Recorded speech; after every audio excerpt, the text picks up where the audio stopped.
Bom dia a todos, eu me chamo Emerson da Silva, sou doutorando do programa de pós-graduação de Engenharia Elétrica da UFSM e estou matriculado como aluno de docência orientada nessa disciplina de subestações de energia elétrica, que é da professora Luciane. Então, a partir de agora vamos conversar um pouco e no caso, essa primeira aula que eu estou apresentando para vocês é de sobretensões e coordenação de isolamento. Então, hoje iremos tratar desse assunto, que fala sobre sobretensões, coordenação de isolamento e alguns níveis de isolação, de isolamento para os equipamentos da subestação e, consequentemente, também das linhas de transmissão próximas à subestação, né, que engloba todo o sistema em si. Então, primeiro, o que é sobretensões?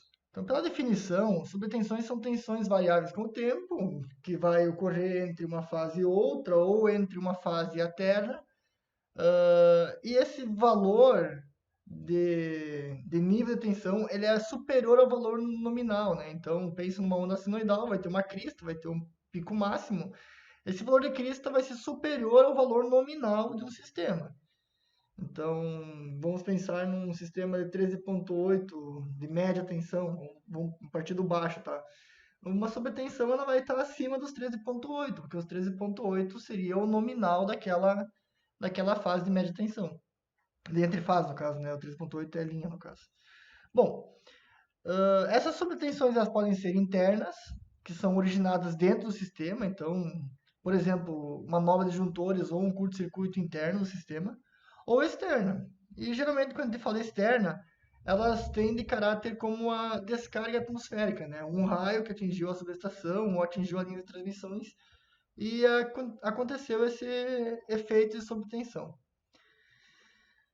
Ainda, podemos dividir em três categorias de sobretensões, que são baseadas no grau de amortecimento e do tempo de duração dessa sobretensão, né? Então, elas são temporárias, são de manobra ou são atmosféricas. Então, basicamente, temporárias é uma variação no sistema, às vezes até devido a, por exemplo, uma variação de carga, enfim, em outros aspectos. Manobra, e aí é realmente fechamento de chaves, ou paralelismo, ou algo desse sentido. E atmosférica, então, como exemplo, o raio, né? Bater um raio numa linha de transmissão próxima à subestação ou na própria subestação, ela vai gerar uma sobretensão ali na subestação. Então, é importante estudar as sobretensões por causa que ela vai fornecer os subsídios para a coordenação de isolamento e para a especificação dos equipamentos das linhas de subestações. Então, por exemplo, aqui eu tenho um TC, aqui eu tenho um TP, aqui eu tenho um transformador da subestação, aqui eu tenho linha de transmissão e a cadeia de isolação dessas linhas de transmissão.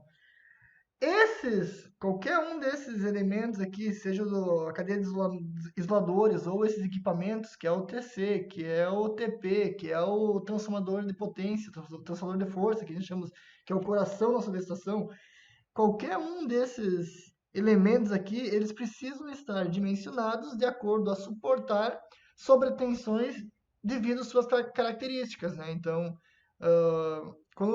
vamos pensar no transformador. Esse transformador ele precisa suportar sobretensões de atmosférica, ele precisa suportar sobretensões motivadas por manobras. Então, todos esses elementos eles precisam ter especificações técnicas para que suportem essas sobretensões. Então, por isso que é importante esse estudo de sobretensões, para manter, por exemplo, a vida útil desses equipamentos e também a condição de operação deles, né, para que não afete a operação deles. Das sobretensões, então, vamos primeiro falar da temporária. Então, a sobretensão temporária, ela apresenta, em geral, amplitude inferior a 1,5 PU, né? Então, ela não é muito superior à nominal, ela é um pouco acima nominal, até 1,5 PU. A frequência de oscilação é menor, então ela vai ser menor, igual ou maior que a fundamental, mas muito próximo da fundamental, ela não vai variar muito, ela tem um limite lá de variação. E o tempo de duração é superior a algumas dezenas de milissegundos, né? Então, basicamente é uma sobretensão que ela vai ter algum oscilatório no sistema, mas ela é temporária, ela é motivada pelo sistema, no caso. Sobre tensões de manobra, ocorre geralmente em um dado ponto do sistema devido à operação do equipamento de manobra ou falta. Então, como eu citei lá, fechamento ou abertura de chaves, paralelismo de redes, entre outros, né? Ou próprio na subestação, lá, fechamento e abertura de chaves. É, em geral, fortemente amortecida e de curta duração. Tanto a amplitude quanto a duração dessas sobretensões de manobra depende dos parâmetros do sistema. Então, além também das condições em que ele se encontra no momento da manobra, seja a umidade, seja a pressão atmosférica, enfim. Então, tudo tem relacionado a esses aspectos físicos e mecânicos, tanto dos equipamentos quanto do efeito ambiente. E as sobretensões de manobra mais comuns podem ocorrer com a energização e o religamento de linhas, abertura ou faltas, e também, como eu citei ali, o paralelismo, né? O nível de média e alta tensão ocorre em momentos de paralelismo para abastecer alguma dada região ali por algum motivo. Então, acontece essas sobretensões de manobra, né? E essas sobretensões de manobra elas podem ser divididas em dois tipos. Sejam elas de manobra máxima ou manobra estatística, né? Então, a manobra máxima é uma sobretensão de manobra cujo valor de crista é considerado como o máximo que pode ocorrer em um determinado ponto do sistema, sendo utilizado como método convencional a coordenação de isolamento e tendo valor inferior a 4PU. E a sobretensão de manobra estatística é uma sobretensão de manobra aplicada em equipamento devido a uma perturbação específica, por exemplo, energização, ocorrência de falta, etc., e o valor de crista tem uma probabilidade de 2% de ser excedido, né? Então, ele não é sempre que vai acontecer, ele é uma probabilidade mínima de ser excedido. Então, tem essas duas divisões nas sobretensões de manobra. Falando em sobretensão atmosférica, é uma sobretensão que ocorre no sistema devido a uma descarga atmosférica, por isso que ela tem um nome, então é um raio, um trovão, um relâmpago, ou outra causa, cuja forma de onda possa ser considerada para fins de coordenação de isolamento, similar a uma onda de impulso atmosférico, né? Então não precisa necessariamente ser um raio, mas ela vai ter mesmo os níveis, tanto de potência e tensão elétrica, né? No caso, gerado pelo campo elétrico, semelhante a de um raio, né? Então o sistema vai identificar como se fosse uma descarga atmosférica. Esse tipo de sobretensão é usualmente de duração muito curta, extremamente curta, e amplitude máxima na ordem de 6PU.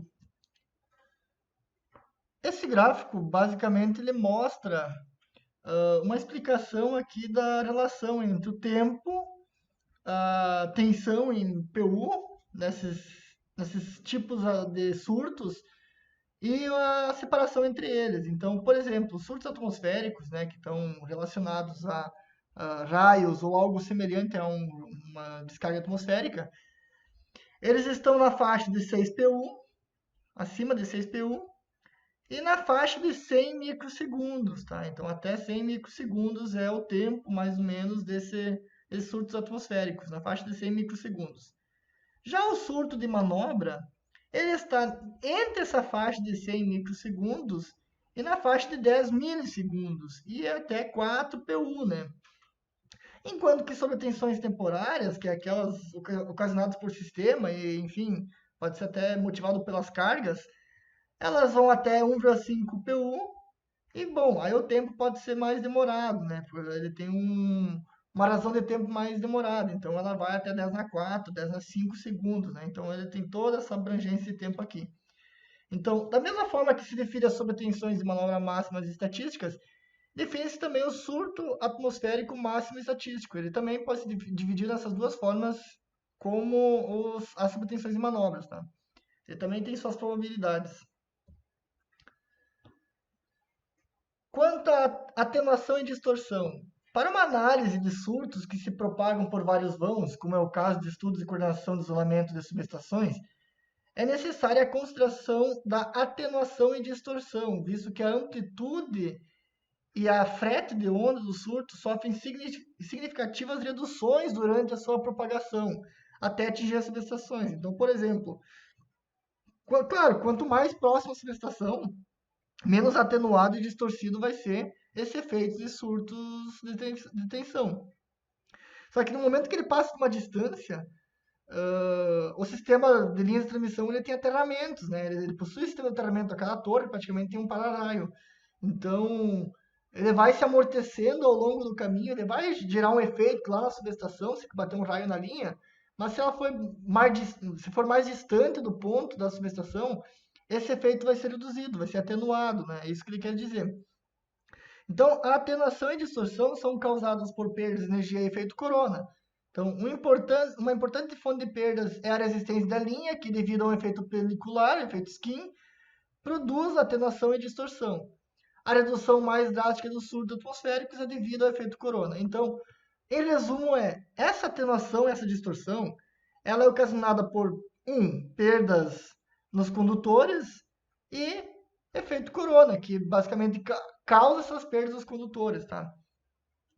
Então, como os surtos de tensão que trafegam pelas linhas de transmissão são normalmente muito maiores que a tensão crítica para o aparecimento do corona, as pequenas descargas elétricas que aparecem no ar ao redor do condutor provocam não só perdas de energia, como também o efeito de retardar a parte da frente da onda. Então, quando um raio bate numa linha, ela vai causar corona, vai ocasionar perdas de energia, por causa que vai aquecer aquele condutor, né? Ele vai gerar uma perda ali, mas ao mesmo tempo vai reduzir a parte da frente da onda, né? O início da onda. Então, isso vai fazer com que reduza, se atenue esse efeito eletromagnético de sobretensão que vai em direção à subestação, tá? A fim só de refrescar a memória, vocês viram isso certamente no semestre passado ou no anterior, né? Mas vocês fizeram a disciplina de linhas de transmissão.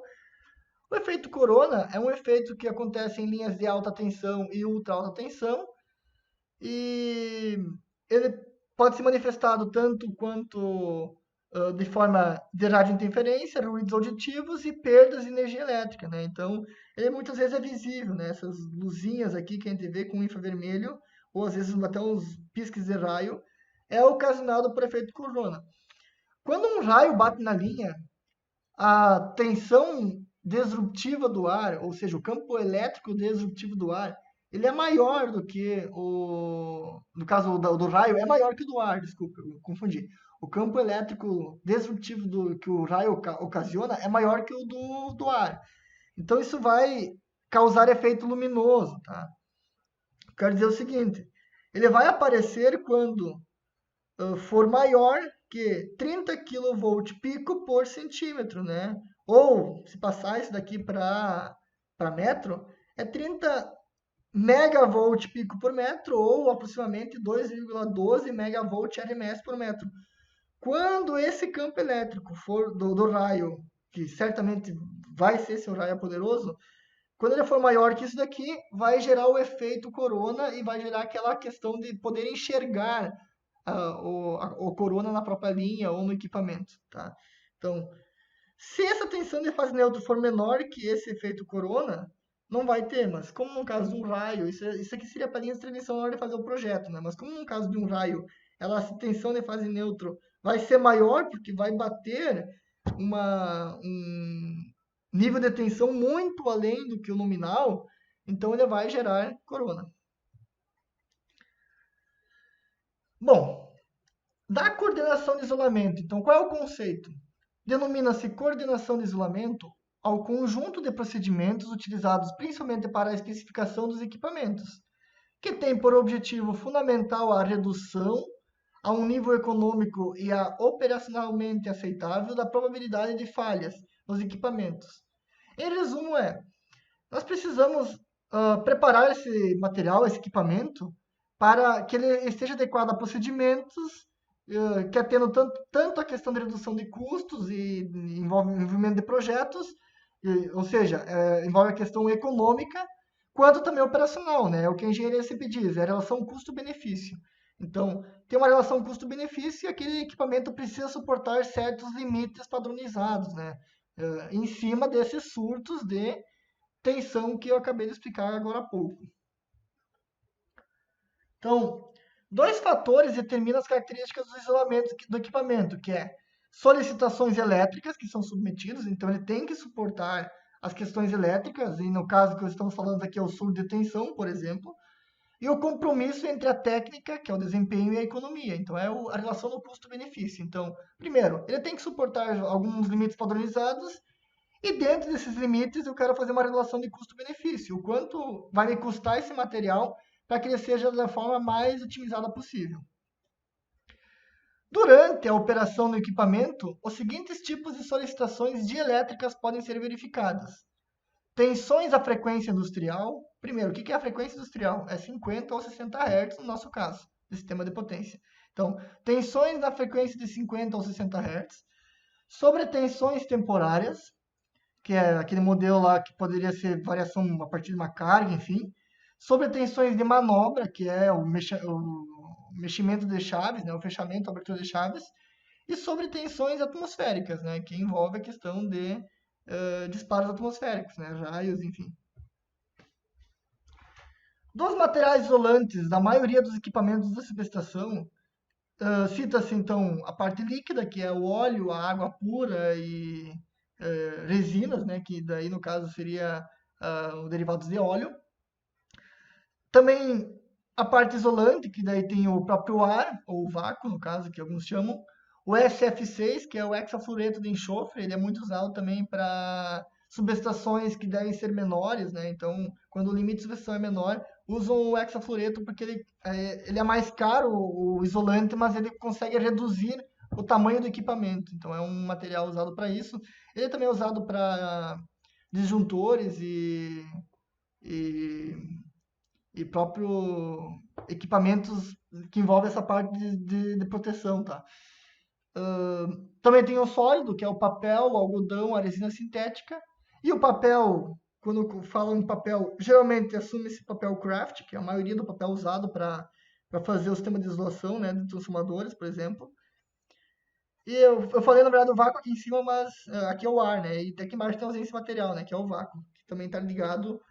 Poderia ser um sistema, um transformador que não tenha ar, não tenha óleo, não tenha nada, né? Apenas o vácuo junto com algum tipo de papel dentro para proteger as bobinas, por exemplo. Então, a isolação pode ser classificada em duas formas, seja interna ou externa. E esses tipos de isolamentos eles podem ser autorrecuperante ou não autorrecuperante. Qual é a diferença entre eles? Autorrecuperante é, por exemplo, a distância entre fases no ar, ou a parte externa de isoladores, ou enfim, é aquele modelo que vai acontecer algum surto lá, mas ele, a partir da temperatura ambiente externa, a partir de efeitos climáticos, ele vai se recuperar, né? Esse surto vai acabar sumindo. O não autorrecuperante seria, por exemplo, o papel impregnado a óleo de transformadores. Por quê? À medida que o tempo vai passando, esse papel ele vai acabar se oxidando. Na verdade, ele vai acabar gerando toxinas do próprio óleo. Então, ele vai envelhecer o papel e o óleo também. Então, ele é não autorrecuperante porque não tem como recuperar. Ele realmente ele tem um ciclo de vida que vai reduzindo. E para corrigir isso, tem que trocar o óleo, tem que fazer manutenção do sistema de isolação, enfim. É um sistema que não se recupera. Já, por exemplo, distância entre as fases no ar ou a parte externa de isoladores podem ser facilmente feita a correção ou próprias vezes, se há um surto de tensão, o próprio sistema já pode se corrigir, por exemplo, a partir de uma situação que envolve temperatura, que envolve umidade, enfim. Então, é basicamente essa relação entre os dois tipos. Bom, falando, por exemplo, de transformadores, só para demonstrar um pouco como é que é o sistema de isolação do transformador, o isolamento interno de um trafo é constituído geralmente de papel e óleo, né? Quando eu digo trafo, é transformador de força, que é o de subestação, no caso, né? E o aumento da temperatura no óleo e no enrolamento das bobinas faz com que se reduza essa vida útil desse transformador.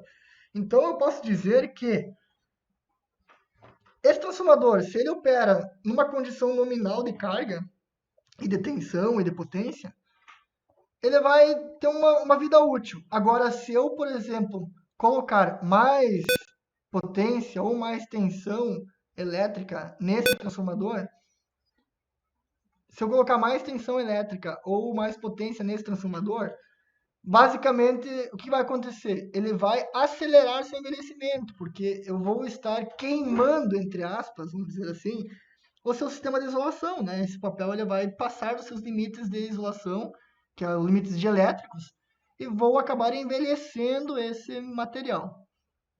Então, só um exemplo aqui de um artigo que eu desenvolvi, eu fazia ano passado simulações em elementos finitos para verificar o dielétrico de transformadores.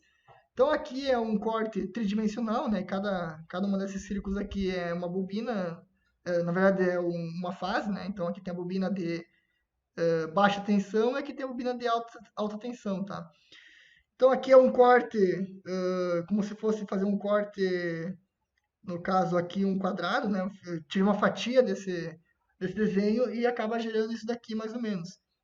E esses verdinhos aqui no meio, ó, esses verdes aqui, essas barras verdes, representam os papéis, tá? A gente só usa, claro que a cor não é fiel à prática, apenas isso é um modelo de simulação, mas, em resumo, o vermelho aqui é as fases, tá? Então, seria um corte das fases aqui, e o verde seriam os papéis ali, e esse amarelinho seria o papelzinho craft, que é o papel sobre a fase aqui, tá?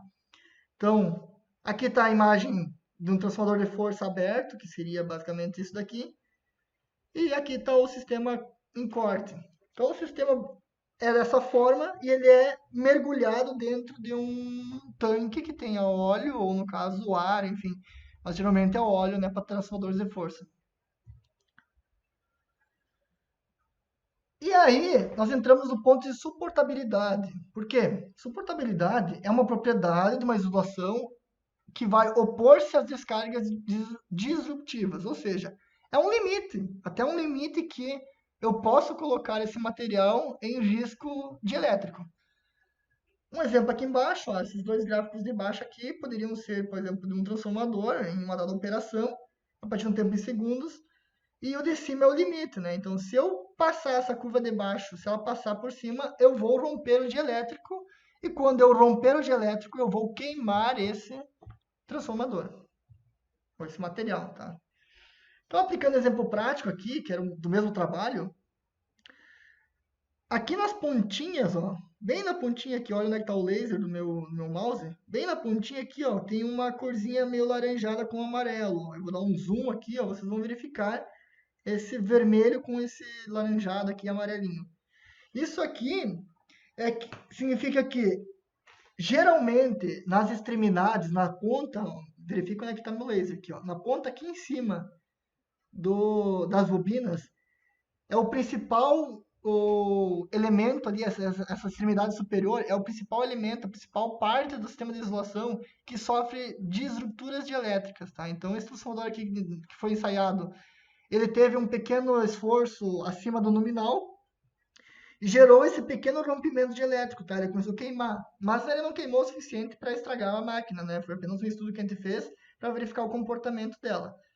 E, bom, a unidade aqui, ó, tá volt por metro, tá 1000 vezes E na seta. Então, vocês podem calcular o campo elétrico, né? Na verdade é 1, né? 1.0. É 1.0 vezes E na seta. Ou seja, é 10 megavolt por metro, esse transformador, tá? Então, basicamente, isso representa o vermelho, né? Que é a bobina. Então, esse ponto que está verde, laranjado aqui, é cerca de 9 megavolt, 8 megavolt por metro, está nesse ponto aqui em cima. Então, é um campo elétrico muito forte que está envelhecendo o óleo e o próprio sistema de isolação rígido, que é o material, tá? O material sólido, o papel e também tem madeira, não citei, mas também tem madeiras, tá? Às vezes colocam madeira. Aqui em cima tem até um pedaço de madeira nesse transformador aqui. E aí são feitos ensaios, sejam eles ensaios quentes antes de entregar esse transformador para o cliente, né, que é a própria empresa que faz. Vamos dar um exemplo, a VEG, ela faz os transformadores, ela faz os ensaios quentes antes de entregar esse transformador para o cliente. E também tem os ensaios posteriores, né, que são ensaios de rotina, ensaios de manutenção, que a própria empresa é obrigada a fazer a cada um ciclo temporário lá de operação. Então, o principal objetivo de se submeter esses equipamentos a um ensaio é para demonstrar se eles estão aptos a atender requisitos especificados. Então, dessa forma, tem certa garantia de que esses equipamentos deverão operar satisfatoriamente sob as condições reais do sistema, simuladas durante os ensaios.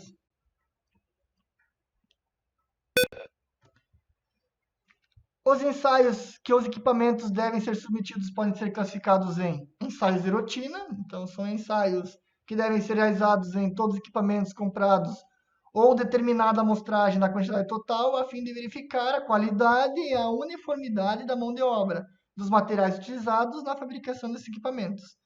E ensaios de tipo, por exemplo, eu fiz 10.000 transformadores, que geralmente ensaios de tipo são feitos na própria empresa que está criando esses equipamentos, e aí eles retiram alguns desses transformadores para verificar uma determinada característica do projeto. Também temos ensaios especiais, que são ensaios que a norma pertinente não considera de tipo de rotina. Então, são realizados mediante acordo prévio entre um fabricante e o comprador. São ensaios além dos determinados pelas normas. De manutenção, então, são ensaios realizados em equipamentos que já estão em operação. Aí tu pega e vai lá verificar o estado que está esse material isolante, enfim, o material de carcaça. É basicamente um ensaio que faz várias análises físicas e mecânicas do equipamento que já está operando. E ensaios de campo, são ensaios realizados em situações inéditas para o usuário ou para o país. Então, típicos ensaios de interrupção de corrente por disjuntores, ensaios de disparo para raios, são também realizados para avaliar o desempenho global no sistema. Então, são ensaios específicos para um novo sistema, né? Então, é algo novo, algo realmente extraordinário, inédito. Esses ensaios são feitos em laboratórios de alta tensão, no caso estamos falando de sistemas de transmissão, né, e subestações. Claro que poderiam, para transformadores de distribuição, são de média tensão, eu vou dar um exemplo disso. E nesses laboratórios de alta tensão são determinadas características da suportabilidade dos isolamentos através dos seguintes ensaios dielétricos: frequência industrial de longa duração, frequência industrial de curta duração, impulso de manobra e impulso atmosférico. Esses 4 ensaios são ensaios necessários para determinar a suportabilidade dielétrica do equipamento. Só para fins de exemplo, na UFSM nós possuímos o INRI, que é o Instituto Nacional de Redes Inteligentes, a UFSM, e dentro do INRI existe um laboratório de ensaio de média tensão, ou seja, é um laboratório que faz ensaio em transformadores, entretanto, transformadores de distribuição, né? Então, são transformadores menores, de menor potência, menor porte, mas esses ensaios são feitos, não sei se todos esses, mas eu sei que de manobra eles estão fazendo, e impulso atmosférico eles estavam por determinar, conseguir a avaliação lá dos órgãos públicos para fazer esse ensaio. Então, a UFSM está fazendo ensaio de transformadores de média tensão, entretanto, não é alta, né? É média tensão, é 13.8 kV ali, nessa faixa de 13.8 a 22 kV. Não é de alta tensão lá, que é de 230 para cima, né? A norma que demonstra a ordem, critérios, padronizações para ensaios, a norma brasileira é a BNT 5356-3, níveis de isolamento, ensaios dielétricos e espaçamentos externos em ar. E esses ensaios possuem a finalidade de verificar se o equipamento está em conformidade com as tensões suportáveis nominais que determinam o seu nível de isolamento. Então, a escolha dos ensaios varia com a faixa de tensão do equipamento, sendo que para cada tipo de ensaio e cada tipo de equipamento estudado, a sua norma especificará os métodos. Então, essa no caso, isso aqui é o que diz a teoria, né? Mas essa norma aqui, a 5356, é a que rege, por exemplo, a de transformadores. Claro que daí teria, se não me engano, a parte 4 de disjuntores, a parte 5, eu não me lembro agora certo, mas é nesse sentido. Para transformadores de potência, é essa norma aqui. Os ensaios realizados nos equipamentos são os seguintes, então, como eu comentei, ensaios da frequência industrial de longa duração, que objetiva verificar o desempenho sob tensões operativas da frequência industrial e sob tensões temporárias. Ensaios da frequência industrial de curta duração, objetiva verificar o desempenho de isolação a frequência industrial sobre tensões temporárias e surtos de manobra de curta duração. E os ensaios de impulso de manobra, que basicamente envolve a questão dos disjuntores, e impulso atmosférico, que envolve a questão, por exemplo, de raios. Os ensaios geralmente são nesse sentido assim. Eu coloco um impulso na onda. E esse tempo aqui, ó, no caso o T2 aqui, o T1 é até o ponto máximo da crista. Pode ver aqui, eu tenho até o ponto máximo da crista. Vp, valor de pico, né? Então, é o valor máximo que vai chegar a esse impulso.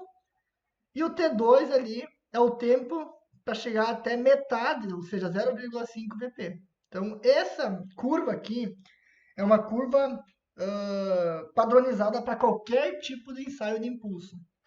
Ou seja, em resumo o valor máximo da crista é no T1.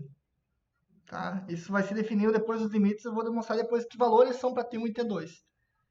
E o T2 é quando, depois de chegar no valor máximo, ele cai novamente e chega na metade do valor da crista. Tá?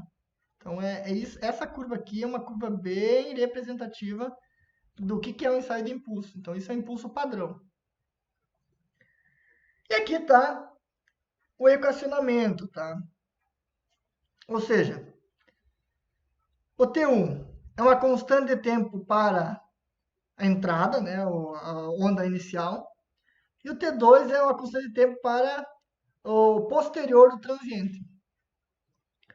Esse KU aqui dessa equação é um fator de máximo de tensão que eu posso chegar, né? Então, por exemplo, se eu terminar aqui a 6 PU, esse KU é esse 6. É um fator de máximo voltagem, né? O quanto eu consigo colocar o aumento de tensão. O U max ali é o máximo valor de tensão para a operação nominal, né? E o resto aqui do equacionamento envolve a questão dos tempos, tá? E aí chega, no momento que usar essa equação aqui, olhar para esse gráfico aqui, que já foi explicado de uma forma mais limpa aqui, mas é o mesmo gráfico, tá? Eu consigo, daí, a partir disso, equacionar qual é o limite máximo dessa crista que pode ser, e, por exemplo, qual é o limite de tempo que vai acontecer. E esses limites de tempo são dados por norma, tá? Então, a norma diz o seguinte: para um ensaio de impulso atmosférico, para esse ensaio de impulso atmosférico, o ensaio é 1.2/50. O que significa isso? É que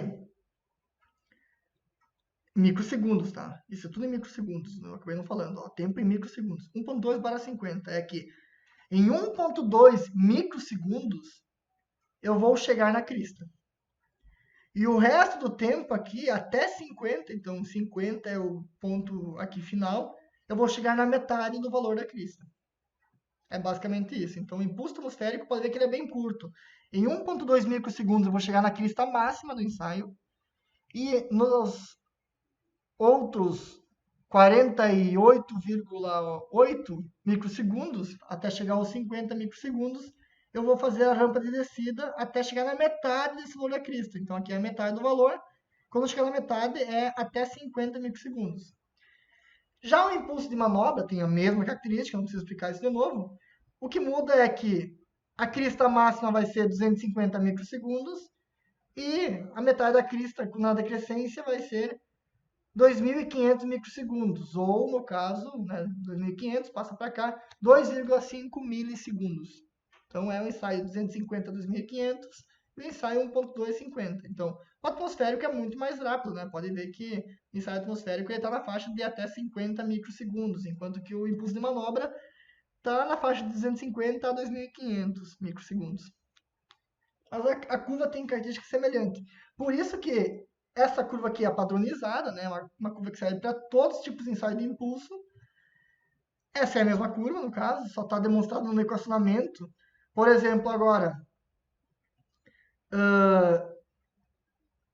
esse t aqui é o tempo em microsegundos, esse t2 é uma constante de transiente, que daí a própria norma vai dar também lá, eu acabei não apresentando ela. Mas quando eu coloco esse equacionamento aqui e coloco a tensão máxima e o fator MPU que eu quero chegar na crista, eu vou determinar o valor máximo de tensão ao longo do tempo, tá? Ele vai gerar isso em uma função exponencial ao longo do tempo. É a função conhecida já, é a função do transiente lá que vocês já viram em equações diferenciais, por exemplo, em circuitos elétricos. Aí chegamos nessa tabelinha aqui. Essa tabela, ela demonstra uma relação entre a classe, seja baixa frequência ou transitório, e as formas de onda, qual é a frequência, qual é o tempo, qual é o padrão, qual é o suportado, enfim. Por exemplo, forma de onda da tensão elétrica. Em regime permanente, eu tenho essa forma de onda bonitinha aqui. Né? Período 1 sobre a frequência, o tempo total ali, beleza. Na temporária, que seria a manobra temporária, aquela ocasionada por variação de cargas, por exemplo, que eu citei, ela vai ter uma variação ali, vai ter até 1,5 vezes o valor nominal, pode crescer um pouco a onda, e vai ter essa característica aqui também. Seguindo esses dois, depois eu vou para os outros. Na permanente, frequência industrial 50 Hz ou 60 Hz. E no caso aqui, ó, ele é uma função seno, então 1, 2, 3, 4, 5, 6. Beleza. Então 6 vezes 60 Hz dá maior ou igual a 3.600 segundos. Perfeito, está certo isso aqui. Então vai ter esse tempo, que é o tempo t aqui em função dessa tipo de onda aqui. Já na temporária, ele vai ter uma variação de 10 Hz até 500 Hz, então ela vai ter uma variação de frequência ali por alguma instabilidade. E o tempo também vai mudar, né? Porque se a frequência mudar, o tempo também muda. Ainda, usando o padrão standard, que seria, no caso, para redes elétricas, né? Do sistema de potência. Então, 50, 60 Hz. Aí não é mais 10 a 500, aqui é o normal, né? É uma gama de tensão sobre tensão permitida. Mas aqui dentro que interessa para a gente. As normas delimitam que, mesmo em condição temporária, ele não pode variar de 48 até 60, ele tem que ficar entre a faixa de 48 e 62. Mas no caso é 2. Então aqui ele está botando uma margem grande, porque ele está falando 50 ou 60. Então, na verdade, se for 50, é 48 a 52. E se for 60, é 58 a 62. É 2 Hz para mais e para menos permitido na variação temporária de frequência. E como é que eu determino, por exemplo, a tensão suportada no regime permanente? Bom, isso vai dependendo do equipamento, né? A ser especificado, né? Que tem um azinho aqui, a ser especificado. E no temporário, ensaio de frequência industrial de curta duração. É um ensaio que vai determinar qual é a tensão suportada.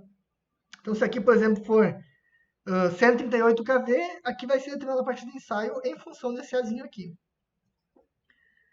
Olhando esses outros aqui, então, o transitório. Frente lenta. Seria um problema, por exemplo, de 250 a 2500. Aqui seria a manobra, tá? Então, a forma de onda da tensão e sobre a tensão, ela teria essa característica mais ou menos. Uma variação de 20 microsegundos até 5.000 microsegundos poderia ser considerado frente lenta. Entretanto, nós chamamos o ensaio de manobra, ele está limitado naquela onda standard. Pode ver que tem um pouco de semelhança entre essas ondas aqui, né? Só que o impulso, aqui é a onda real, aqui é o impulso, o ensaio feito, ó, elas são semelhantes. Então, de 250 a 2.500 é a suportabilidade do ensaio. Frente rápida. O que seria a frente rápida? É um ensaio de impulso atmosférico, no caso. Então, ele também vai de 1,2 a 50 microsegundos. Tem uma característica muito maior de pico de crista e muito mais rápido, pode verificar aqui. E ele é ensaio a choque atmosférico, né? A descarga atmosférica. E frente muito rápida é para... No sistema elétrico de potência, muito pouco acontece a frente muito rápido, tá? Isso aqui é mais para equipamentos de eletrônica de potência, que tem altas frequências, né? Então, sistemas de altas frequências tem essa frente muito rápida, mas não se enquadraria muito no nosso caso aqui de sistema de potência. É isso que essa tabela resume, ela apresenta os tipos padrões de ondas, onde aqui em cima é a onda em formato real e aqui embaixo é a onda em formato dentro dos ensaios. Tá?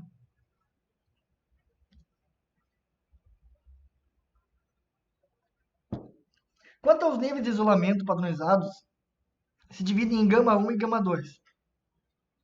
A gama 1 ela vai de 3.6 kV a 100 kV. E a gama 2 ela vai de 100 para cima até 800 kV, por exemplo. No caso, 100 pula para 300 e de 300 a 800.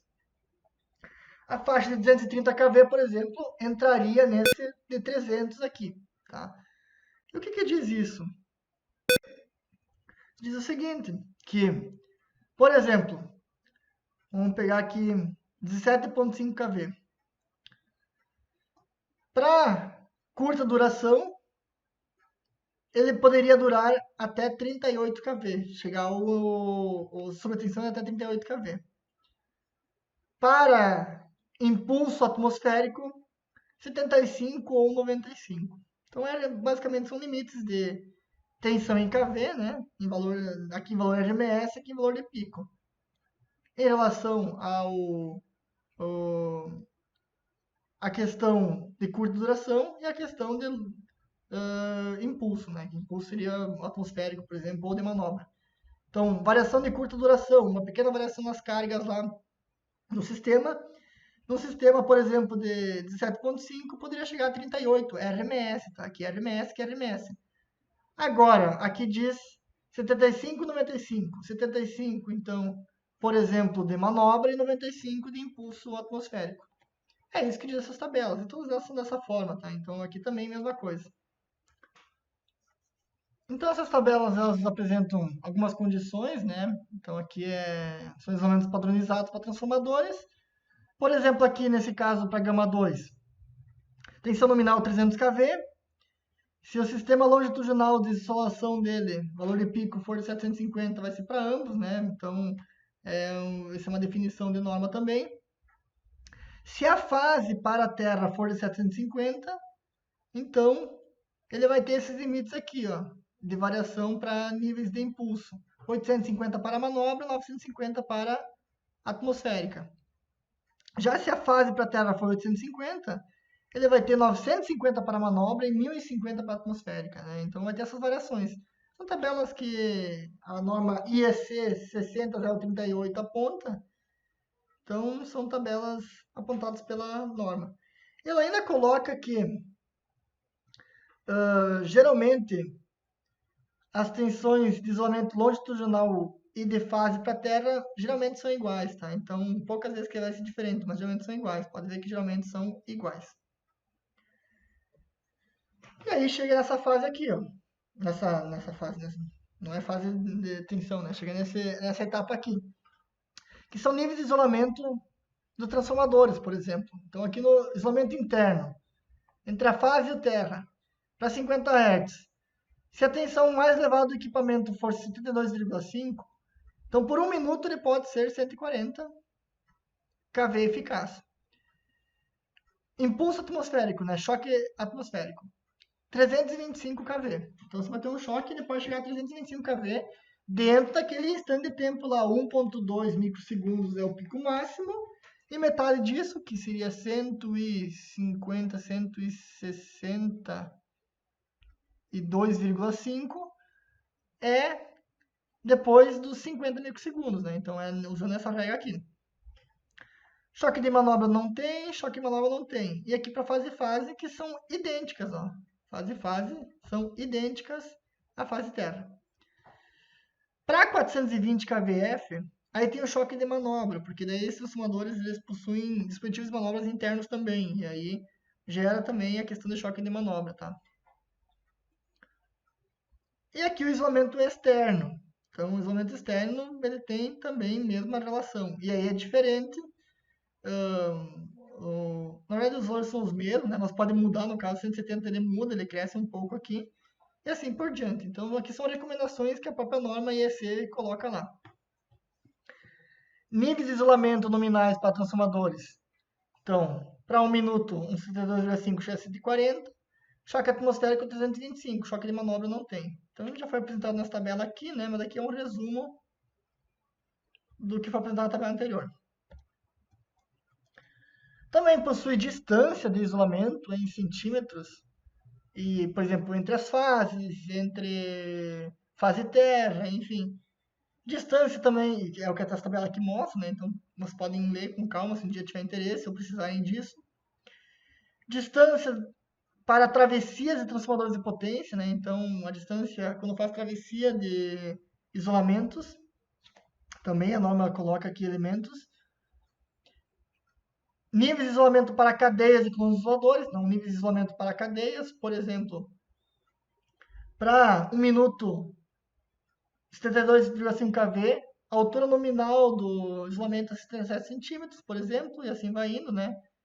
Isso aqui é meio padronizado, vocês devem ter visto em linha de transmissão cálculos que determinam isso daqui e chegam em valores aproximadamente isso. Eu lembro que quando eu fiz linhas tinha esses cálculos, por exemplo, aqui 250 kV, mais ou menos 2,10 m de cadeia de valores, tá? Então tá ok, tá dentro do adequado aqui essa norma, né? Então aqui é padronizado por norma.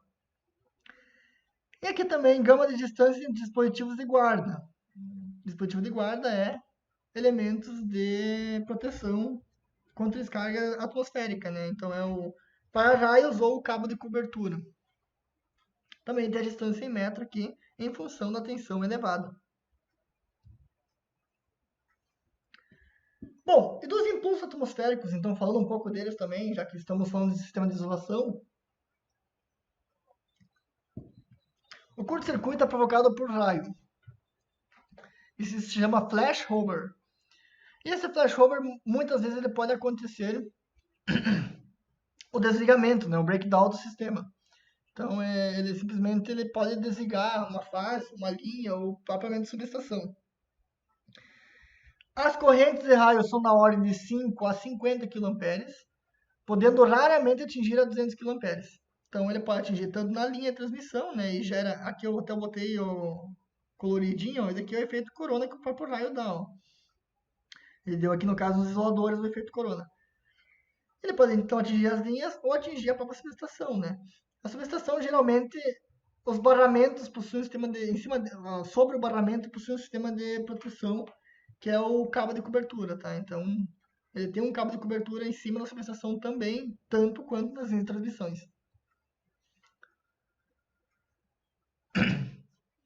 O emprego desses cabos de guarda, ou cabos de cobertura, adequadamente localizados em relação aos condutores, reduz a exposição direta, evitando que a grande maioria dos raios que demandam a linha ou a subestação atinjam os condutores, ou os elementos, no caso. Ao interceptar descargas atmosféricas e descarregá-las para o solo, pode-se reduzir em até 95% a chance de desligamento do sistema, seja linha de transmissão ou subestação. Falando um pouco do nível cerâmico, o que é isso? É uma análise que o pessoal da meteorologia faz para determinar o número de raios para a Terra em função da área quadrada, em quilômetros quadrados, durante um ano. Então tem esses mapas cerâmicos, né, que tem esses numerozinhos. Esse númerozinho representa número de raios para a Terra por quilômetro quadrado por ano. Então ele tem os limites aqui dentro do mapa, no caso aqui o estado de São Paulo, aqui o Brasil. Isso vai demonstrar quantos raios, em média, por exemplo, aqui no Rio Grande do Sul, ó, na parte verdinha, Santa Maria, em média de 8 a 10 raios grandes que foram para a Terra por quilômetro quadrado por ano. É basicamente isso que é o nível cerâmico. Então, antigamente eram pessoas que assumiam essa responsabilidade de registrar. Hoje só se vê relâmpagos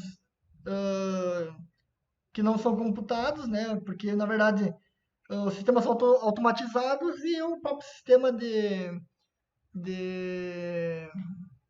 meteorologia já coloca uma relação dos raios, faz todo um monitoramento, né? Até uns dias atrás apareceu uma notícia na RBS lá que teve um raio que teve mais de 700 quilômetros. Ele foi da Argentina ao Brasil, né? Toda a parte do Rio Grande do Sul superior aqui teve um grande raio que atingiu essa região. Então, hoje em dia tem monitoramento de raios globais, né? Antigamente o pessoal anotava na caneta, lá num ábaco, enfim, e ficavam registrando. Hoje é mais preciso essa análise. E por que essa análise é importante? Porque se você conhece quantos raios vai bater numa dada região que está uma subestação ou uma linha de transmissão, você pode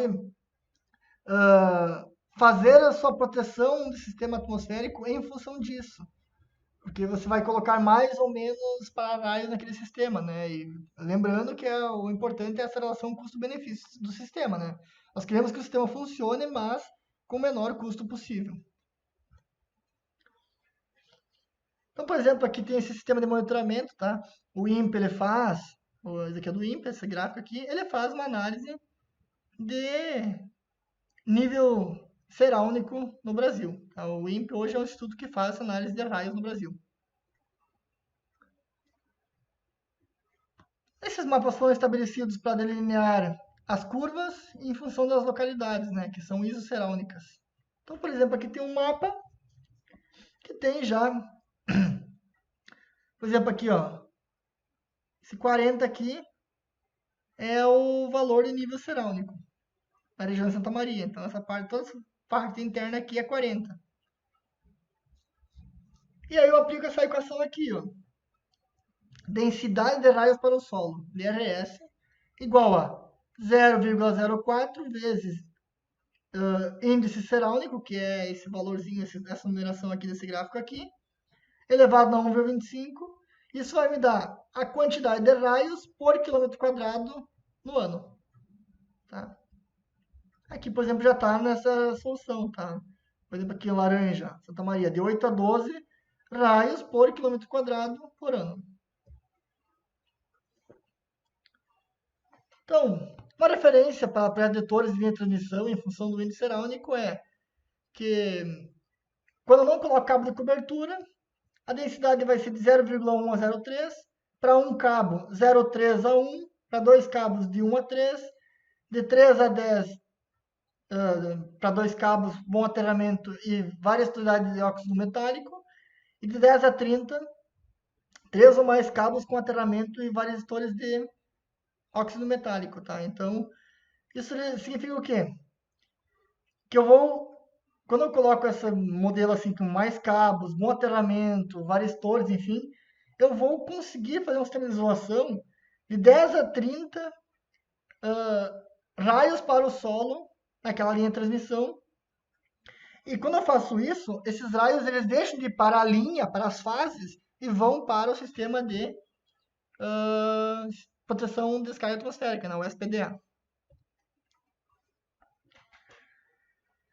Para determinar esse número de descargas, eu posso estimar ele em função da sua altura e densidade de raios. Então, esse ND aqui é o número de descargas por 100 km por ano, que é da sonometria Standard 1243.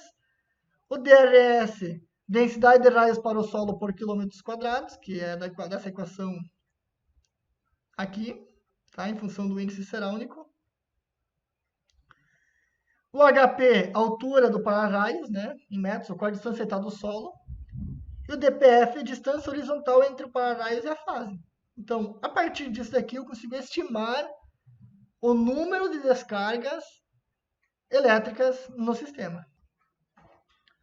Então, em resumo, essa equação aqui, que é da I3E, ela dá uma relação de estimativa do número de descargas por 100 km por ano. E como esses raios se formam, tá? Após quebrar a rigidez dentro de uma nuvem, um líder escalonado, né? Um líder escalonado de carga negativa propaga-se a partir da nuvem, em tempo zero. Uma descarga visível sai do solo para cima, no tempo 20 milissegundos. O líder escalonado e a descarga para cima se encontram e essa descarga de retorno inicia. Então, é uma descarga que vai subir, na verdade. O raio não desce, o raio sobe, na verdade. Isso é bem interessante. A luz intensa da descarga de retorno move-se para cima, iluminando o canal do relâmpago. Isso no tempo 20,2 milissegundos. Um líder contínuo propaga-se a partir da nuvem através do canal, né? Ele vai fazer o canal aqui. E uma segunda descarga de retorno visível, né? Que é a descarga de retorno subsequente, move-se para cima. Então, outras sequências de descarga e de retorno subsequentes podem ocorrer. Então, ele pode acontecer várias sequências na mesma região, assim, em função do líder, né? E esse líder, ele pode ter dimensões de quilômetros, tá? Ele não é no lugar, assim, ele pode ser quilometral, né? Ele pode ter uma grande variação. O líder, basicamente, ele domina todo o sistema da formação de raios. Um sistema de proteção contra relâmpagos tem como objetivo, então, blindar uma estrutura, seus ocupantes, seus conteúdos, enfim. E esse sistema atua de modo que a descarga atmosférica possa entrar ou sair do solo sem passar através das partes condutoras. Então, eu quero proteger as pessoas e o sistema. No caso, pense na subestação, eu quero proteger o coração da subestação, que é os transformadores de força e os seus sistemas adjacentes, né? E linhas de transmissão, por exemplo, eu quero proteger as linhas. Um sistema de proteção contra relâmpagos não impede que o relâmpago atinja a estrutura, porém ele promove um meio para controlar e impedir danos. Então, na verdade, eu não estou impedindo que o raio ocorra. Eu quero que o raio chegue até ele, mas eu estou direcionando esse raio de uma forma controlada, né? Eu quero evitar danos, reduzir impactos e danos. Em resumo, então, ele blinda a estrutura e atua de modo que possa entrar ou sair do solo sem passar através das partes condutoras.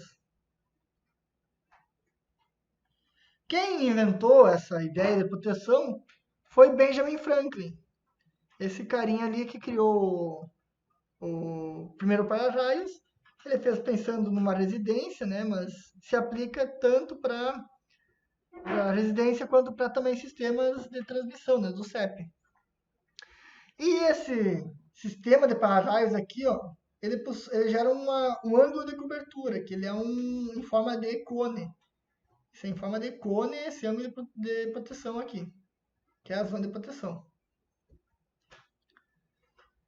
Principais componentes, então, são terminais aéreas, conhecidos como para-raios, condutores de descida, que são os cabos que conectam os terminais aéreos aos terminais de aterramento, terminais de aterramento, que são os condutores que servem para conectar os condutores de descida ao solo, e aí está vinculado a eles, por exemplo, as malhas de terra, enfim, condutores de cobre. E condutores de ligação equipotencial, são condutores que visam igualar potencialmente entre diferentes condutores, de modo a impedir descargas laterais. Então aqui tem um exemplo, né, da relação, é o captor, tem um poste, tem um cabo de cobre nu, e esse cabo ele vai descer até a terra, né? E ali vai ter um sistema de aterramento, que seria, por exemplo, malha de terra, que certamente vocês já estudaram também isso aí. A zona de proteção, então, geralmente ela é formada por um terminal aéreo e a região adjacente é imune à incidência direta de relâmpagos. Uma região, então, pode ser considerada como representada por um cone, como eu já comentei, ao redor desse terminal. Então, a teoria é a teoria do cone de proteção, né? Então, ela gera um cone de proteção em função do elemento. Aqui o exemplo da casinha, né? Mas, claro, vamos pensar no transformador depois, vai gerar uma zona de proteção, né? A subestação tem uma região de proteção. Para verificar essa relação para altura superior a 60 metros, daí tem que fazer uma gaiola de proteção. E aí tem que se olhar na ABNT NBR 5419, que é de SPDA. E ele também fala de sistemas de proteção para equipamentos como de subestação. Em resumo, o sistema de proteção de SPDA para subestação é dessa forma, tá? Ele tem um barramento aqui, e nesse barramento sobre ele está o próprio cabo de proteção, e ele vai fazer a proteção do equipamento, tá? Então, em resumo, é dessa forma assim que a literatura aponta uma proteção para a subestação. A escolha desses dispositivos de proteção para a subestação, então, elas devem ser em função da importância do equipamento a ser protegido, no caso, o transformador de força é o mais importante, as consequências de uma interrupção na operação, confiabilidade do sistema, etc. Né? Então, o objetivo é assegurar que as sobretensões que atingem a subestação sejam reduzidas a níveis compatíveis com a tensão nominal do sistema. não necessariamente eu vou eliminar esse raio, né? Mas eu estou reduzindo ele, fazendo atenuação a ele, para que o resquício de sobretensão que chegar no equipamento, por exemplo, no transformador, ele seja mínimo e gere um efeito dentro dos limites que não danifiquem o equipamento. Essa coordenação necessita considerar o número de caminhos de descarga, bem como a suportabilidade dos diversos equipamentos da subestação. Descargas em equipamentos internos apresentam graves consequências, resultando em paradas longas e elevados custos de reparo. São utilizados dispositivos de proteção, geralmente centelhadores e para-raios, que, conectados em paralelo com equipamentos, permitem desviar para a Terra todos os surtos que excedem os níveis de proteção. Então, aqui, por exemplo, para-raios do sistema elétrico. Tá? Então, são dispositivos utilizados para proteger componentes de subestação de uma descarga atmosférica. Também tem as chaves seccionadoras. Aqui não é para alta tensão, isso aqui é para média tensão, mas são dispositivos mecânicos de manobra capazes de abrir ou fechar o circuito e também podem servir para proteger a proteção do sistema de descarga atmosférica, né? Porque a seccionadora ela pode, no momento, ser feita a manobra, ou mesmo ela vai romper ela e vai acabar protegendo, como se fosse até um... Também tem os fusíveis, né, que eu não vou colocar, tem os disjuntores, mas é só alguns exemplos. Mas o principal é o para-raios, desculpe. E seria isso, essa aula geral sobre coordenação de isoladores e sistema de isolação da subestação.